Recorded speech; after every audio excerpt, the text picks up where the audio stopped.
오늘은 오늘 말씀은 하나님은 나를 보시지 않습니다 라는 제목 가지고 하나님 말씀 증거하겠습니다.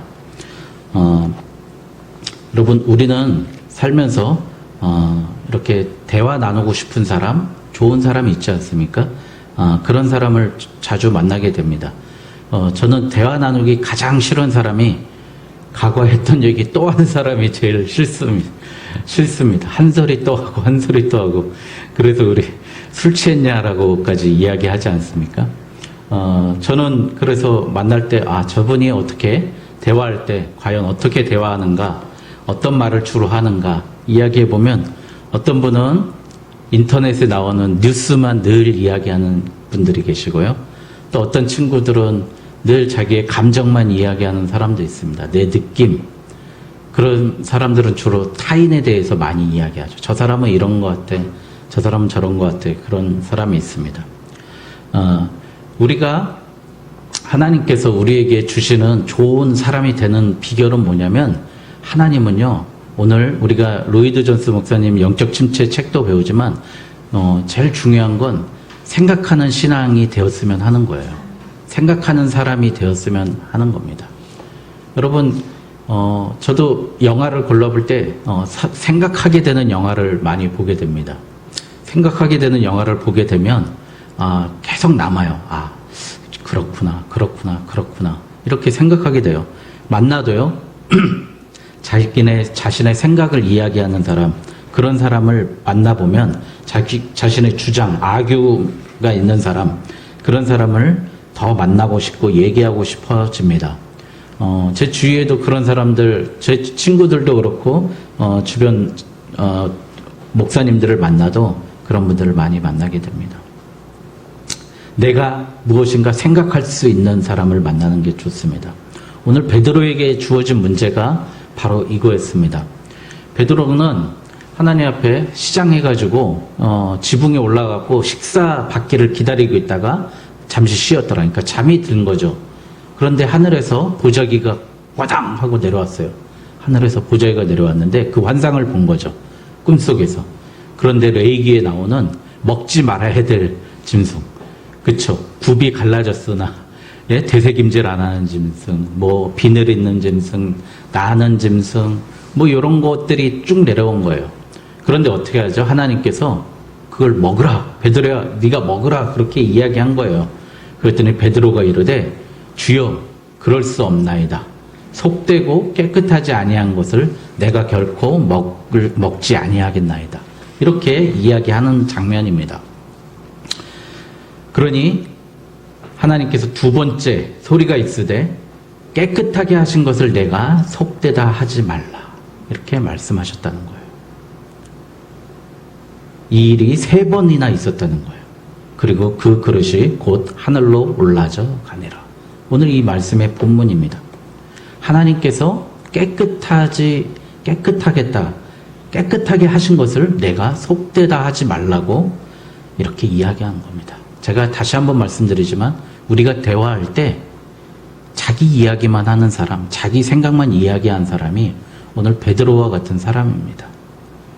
내가 규정 지어지고 내가 정해준 그거 이상은 절대 아니야 라고 생각하는 사람과 같은 사람입니다. 여러분, 그러나 하나님은 그 원칙을 깨버리십니다. 누구는 이럴 수 있습니다. 성경이 이렇게 일관성이 없어요 라고 이야기하고 이해 안 갈 수 있습니다. 그러나 오늘 우리가 알아야 될 것은, 하나님께서는요, 분명히 옳으시다는 거예요. 하나님이 맞다는 겁니다. 우리는 그래서 내 생각 가지고 하나님 앞에 나서려고 자꾸 할 때요, 그게 아니라 하나님이 맞다라고 고백해야 됩니다. 여러분, 신학대학 학문풍의 교훈 같은 게 모토가 있어요. 신앙은 보수적으로, 신학은 진보적으로. 이렇게 이야기하고 있어요. 여러분, 하나님을 진보적인 하나님에 대해서 연구하는데 하나님은 자꾸 발전해 나가고 우리는 자꾸 발전할 수 있어 라고 생각하니까 그런 학풍에 있는 학교들은 어떻게 되죠?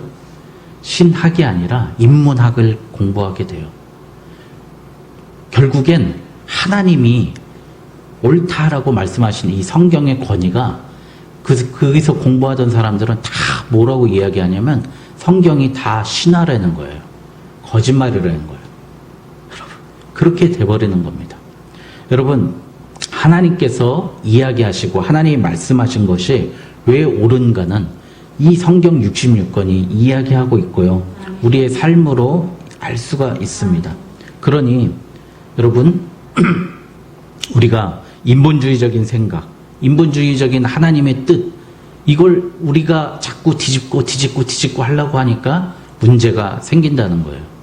여러분, 항아리 아시죠? 항아리에 돌과 자갈과 모래가 있으면 가장 많이 담을 수 있는 방법은 뭐죠? 뭐부터 담아야 되죠? 여러분, 큰 돌부터 넣어야 되겠죠. 여러분, 모래부터 담아보세요. 그 다음에 돌과 자갈을 넣을 수가 없잖아요. 그렇죠? 여러분, 이 원리입니다. 우리 머리라는 이 생각 속에 하나님이 옳다라는, 이걸 다른 말로 하면 신본주의 사상, 또 좀 더 어렵게 얘기하면 계시 의존적인 사상이, 하나님 말씀에 의존하는 사상이라고 그러는데요. 요게 자리 잡고 있어야 나머지의 순서가 정해진다는 거예요. 이게 정해지지 않으면 자꾸 흔들린다는 겁니다. 베드로는 율법적인 생각이 자기 머릿속에 자리 잡고 있었어요. 이 말씀 전에 누굴 만나냐면요, 고넬료라는 이탈리아의 로마의 장교를 만나게 됩니다. 고넬료는 백부장이라고 하니까 100명 정도의 병사를 거느린 사람입니다. 지금으로 보면 한 중대장, 대위 정도 되는 직급에 있는 사람이죠. 근데 그 사람이 어떤 사람이었냐면요, 2절에 보니까 경외하고 많이 구제하고 하나님께 항상 기도하였더니, 이렇게 하나님의 칭찬받을 만한 온전하고 똑똑한 사람이었습니다. 그런데 그가 기도할 때 환상 중에 5절에 보면은 내가 지금 사람들을 요바에 보내어 베드로라 하는 시몬을 정하라. 너 경외하고 많이 구제하고 항상 기도하지만 부족한 무엇인가가 있어. 그러니 베드로라 하는 시몬에게 가라. 이 환상을 보여주시는 거예요. 그런데 이 순간에 동시에 베드로도 꿈을 꾸는 거예요. 부정한 것을 네가 먹어라. 이것을 먹어라. 하나님이 깨끗이 하셨으니까 이것을 먹으라 라고 합니다. 그 다음에 고넬료와 베드로의 만남이 이루어집니다. 그래서 베드로가 했던 게 뭐냐면 예수 그리스도의 십자가를 증거했던 거예요. 예수 그리스도의 십자가의 사건으로 그가 새롭게 성령 충만함으로 깨끗해짐으로 하나님을 만나는 장면이 10장 37절서부터 43장. 그래서 이렇게 얘기합니다. 43장에 그에 대하여 모든 선지자도 증언하되 그를 믿는 사람들이 다 그의 이름을 힘입어 죄사함을 받았다 하였느니라. 여러분, 고넬료가 몰랐던 그 무엇이 죄사함 받는 그 문제였습니다. 여러분, 이 일을 하고 나니까요, 11장에 난리가 난 거예요. 네가 어찌 이탈리아 사람, 로마 사람에게 복음을 전하느냐. 이 복음은 우리만 구원받을 수 있는 복음이야. 이방인들은 복음에 구원받지 못하는, 이방인들은 구원받을 수 없어. 할례받지 않은 사람은 구원받을 수 없어 라고 이야기했는데 베드로가 위기에 처합니다. 그래서 예루살렘 공회가 열려서 제일 처음으로 토의했던 게 뭐냐, 할례당이나 무할례당이나 하나님의 구원은 동일하다라고 선포해버립니다. 여러분, 그런데 오늘 이 말씀에 볼 때 여러분, 우리는 사실 타인에 대한 입장, 그리고 우리가 앞으로는 먹는 거 구분 없어 라고 이야기하는 그런 얘기가 아니에요. 여러분, 나 자신을 한번 보라는 거예요. 오늘 제가 오늘 생각하라 그랬죠. 오늘 이 말씀이 뭐냐면 내 자신을 한번 돌아보라는 거예요. 우리가 예수님 믿고 구원받았다고 하는 거, 그 순간만 예수님 믿고 구원받은 거, 내 죄를 용서해 주셔서 구원받은 걸로 끝난 게 아니에요. 더 중요한 건 내가 예수 그리스도로 옷 입고 새 사람이 되었다는 게 더 중요한 원리입니다. 여러분, 그거를 우리가 잘 알지 못한다는 거예요. 뭐냐면은요, 다들 과거에 얽매여서 아유, 내가 무얼 하겠어 라고 이야기하는 겁니다. 어떤 77세 잡수신 할아버지가요, 교회에서 세례를 받고요, 주일 저녁에 성찬을 받고 집으로 돌아갔어요. 그런데 그 다음날 새벽에 목사님 사택이 앞에서 엉엉 울고 있는 그 사람을 만난 거예요. 그 목사님 찾아가서 무슨 일이냐고. 목사님 만나서 무슨 일이라고 그랬더니 나는 절대 구원받을 수 없을 것 같아요 라고 이야기한다는 거예요. 왜요? 그랬더니 30년 전에 했던 내 일이 갑자기 생각났다는 거예요. 예수 그리스도는 후레자식이야. 그렇게 욕설을 퍼부었다는 거예요. 예수님에 대해서. 그 얘기를 한 나는 절대 구원받을 수 없겠구나라는 생각이 불현듯 갑자기 내 뇌리에 스치면서 나는 하나님이 버린 자 아닐까라는 생각이 들어서 울면서 목사님 사택 앞에 돌아왔답니다. 여러분, 저도 정말 생각하고 싶지 않은 그런 과거가 있지 않겠습니까? 여러분들도 여러분 삶 속에서 예수님을 대항했던 그런 삶이 혹시 있지 않았습니까? 교회 다니는 사람들을 저주하고 교회를 저주하고 목회자를 저주하고 그랬던 적이 혹시 있지 않습니까? 또 한편으로는 하나님과 나만 아는 은밀한 비밀, 남에게 도저히 이야기할 수 없는 그 비밀이 있지 않습니까? 여러분, 그럴 때 어떻게 하십니까? 여러분, 기도하십니까? 여러분, 근데요, 우리가 공부했던 영적 침체 그 마틴 로이드 존스 목사님은 그때 기도하지 말고 생각하라고 그래요. 여러분, 오늘 생각하라는 게 오늘 어떻게 보면 부재입니다. 여러분, 신앙생활은요, 생각부터 먼저 해야 돼요. 사실은. 생각이 뭐죠? 나의 주장과 나의 의견이 올바로 서야 된다는 거예요. 생각하는 신앙인이 돼야 됩니다. 여러분, 로이드 존스 목사님 뭐라고 이야기하냐면 그럴 땐 기도하지 말고 생각하라는 거예요. 기도하면 자꾸 그제만 떠오르고 자꾸 거기에 얽매여 있고 거기에서 헤어나오지 못하기 때문에 마귀가 그 순간에 자꾸 조롱하기 때문에 그런다는 거예요. 여러분, 내가 과거에 아무리 큰 죄를 졌다 할지라도 우리는 깨끗이 씻음 받았고요. 예수 그리스도의 의로 옷 입혀진 우리들입니다. 여러분, 그렇기 때문에 하나님은요, 지금 이 순간 나를 보고 계신 게 아니에요. 여러분, 착각하지 마세요. 하나님 지금 날 보고 있는 것 같죠? 그게 아니에요. 하나님이 이 성경 역사에서 가장 흠양하고 기뻐하시는 그 제사가 무엇이죠? 예수 그리스도가 화목 제물 되셔서 십자가에 달려 돌아가신 그 제사를 받으신 거예요. 그러니 우리는 예수 그리스도로 옷 입은 사람이기 때문에 나를 보는 게 아니라 예수 그리스도의 그 능력과 그 의를 보고 나를 보고 계신 거예요. 그걸 통해서 나를 보고 계신 거라고요, 여러분. 그러니 우리의 과거에 억눌려가지고 어떡하지? 이거 해도 안 되는데, 해도 안 되는데, 나는 안 되는데. 예수님 믿고 나의 모든 게 다 바뀔 줄 알았는데 살아보니까 잘 안 되죠. 여러분, 왜 그럽니까? 우리가요, 육체의 부활까지 지금 이루어진 게 아니잖아요. 육체의 부활까지 완벽해진 게 아니에요. 내 속에 주인은 바뀌었으나 나는 예수 그리스도 옷 입혀 주었으나 나는 뭐죠? 육체를 가지고 사는 사람입니다. 이 땅에서요, 배고픈 사람이에요. 물질이 필요한 사람이고요. 이 세상에 문제를 안고 사는 사람입니다. 여러분, 그러니 여러분, 다 해결될 수가 없는 문제예요. 그런데 우리가 여기서 그래, 나는 구원은 받았지만 이건 안 되니까 이 정도에서 적절히 균형 잡아서 나가야지. 이게 아니라는 거예요. 그래, 내 육체도 인정하면서 하나님도 인정하면서 가야지. 이게 아니라는 거예요. 내 육체에 대해서 육체를 지배했던 사탄아 물러가라. 나는 예수 그리스도의 사람이다. 예수 그리스도 안에 있는 사람이다라고 날마다 선포하는 그런 삶이 되시길 주님의 이름으로 축원드립니다. 그래야 그 하나님께서 나를 보신다는 겁니다. 내가 나를 부정하다라고, 나는 육체의 지배를 받는 사람이라고 할 때 우리는 마귀의 꼬임에 넘어가는 거예요. 하나님께서 깨끗하게 하신 것을 내가 부정하다 하지 말라. 네가 속되다 하지 말라. 이렇게 말씀하신 이유가 바로 이 문제입니다. 여러분, 교도소에 여러분 만약에 누군가 들어가 있다면 그 사람은 누구의 통제를 받습니까?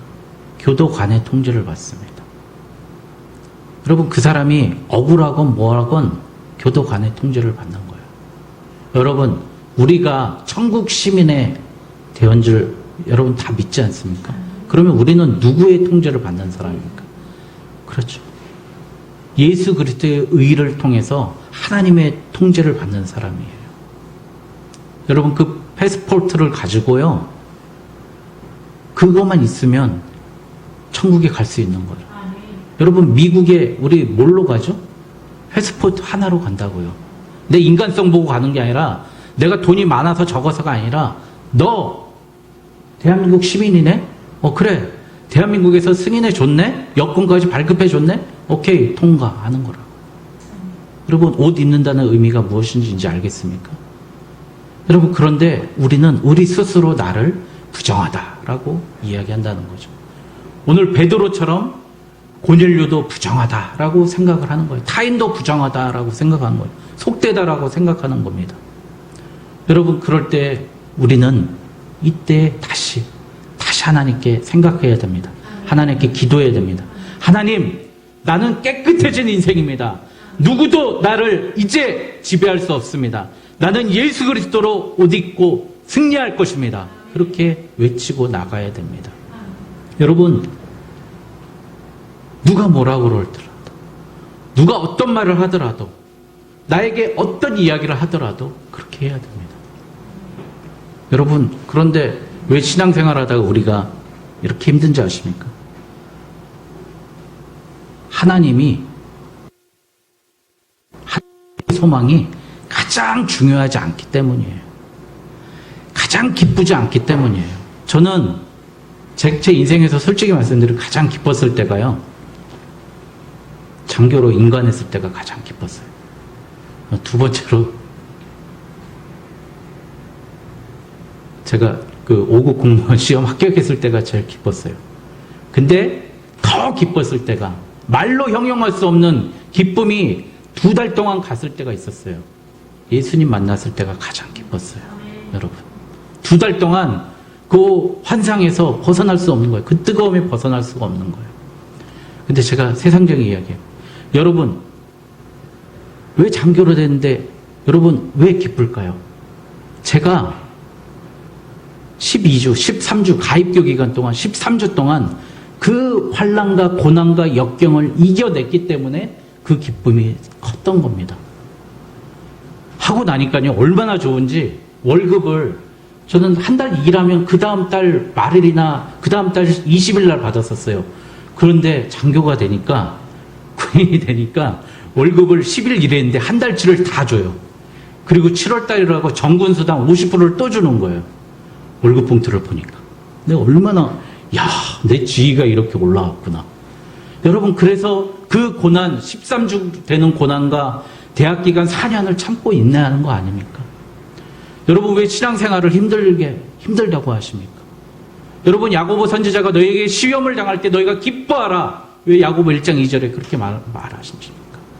그 환난이 견디고 이겼을 때 얼마나 그 기쁜지 너희들 알지 못하기 때문에, 슬퍼하고 있기 때문에 그런 거예요. 야고보 선지자가 그렇게 사도가 이야기했던 겁니다.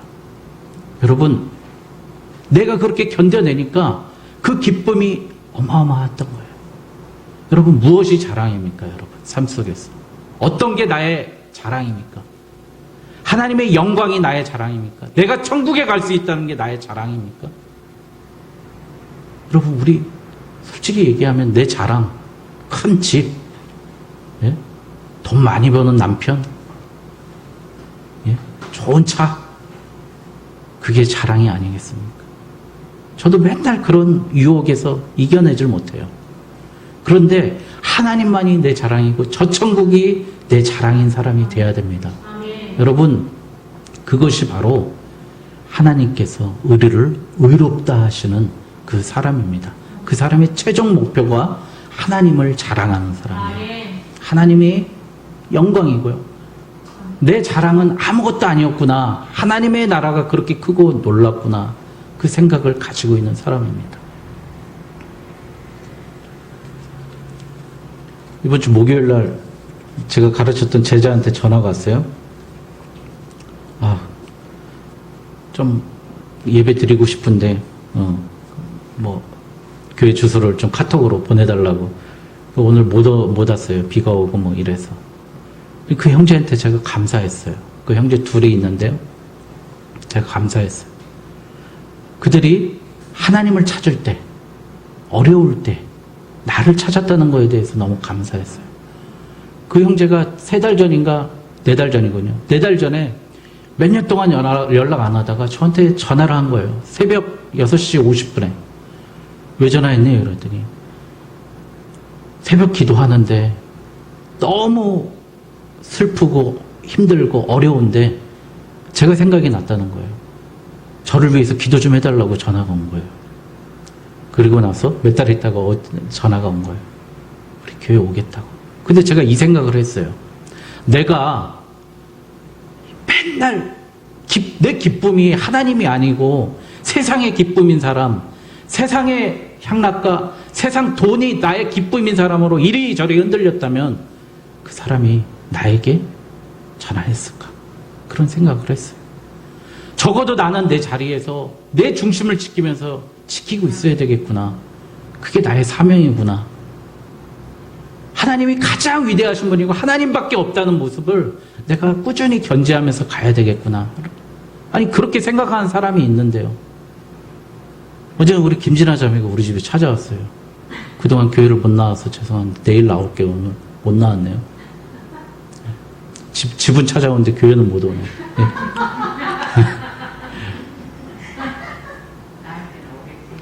예. 그런데 뭐죠?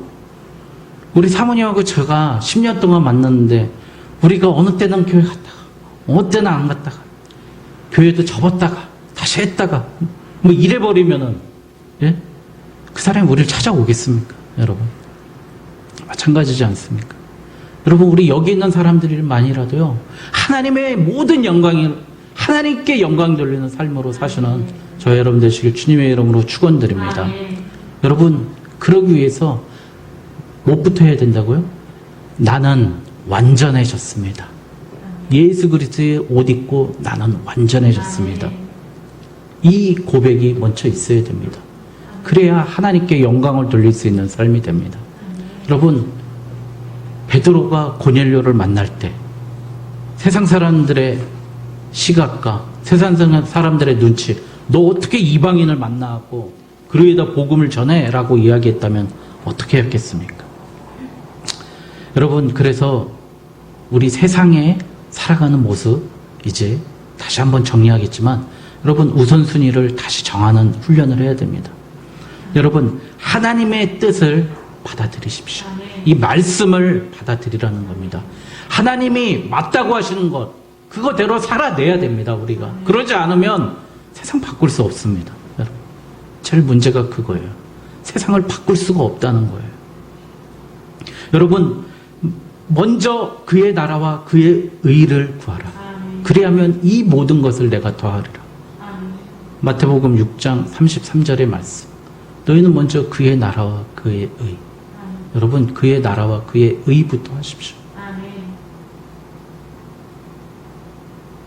내가 예배 드리다가 죽겠다. 이 각오로 사십시오. 여러분 그러면 됩니다.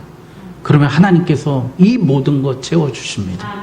여러분 내 뜻대로 되지 않는 많은 일들이 있지 않습니까? 그리고 하나님이 거절하시고 거부하시는 문제들 많이 있습니다. 그런데 저는 이렇게 생각해 봤어요.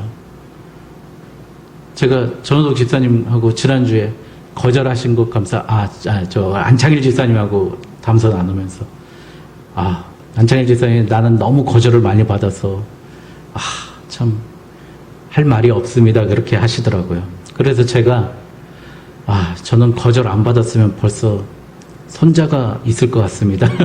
그렇게 이야기했습니다. 여러분 옛날에 연애할 때 많은 거절이 있었기 때문에 지금 우리 사모님이 계신 거예요.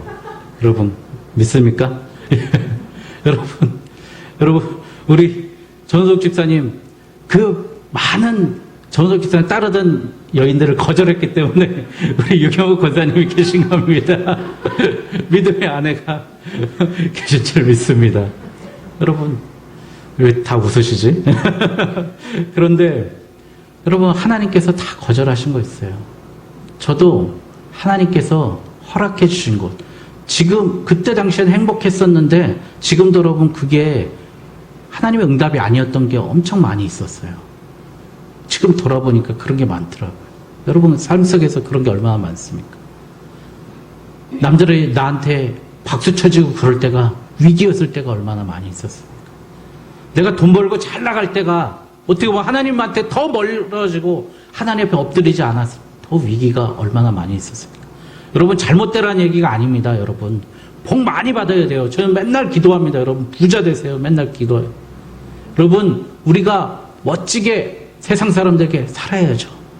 그러나 그게 하나님보다 더 높아서는 안 된다는 거예요. 여러분.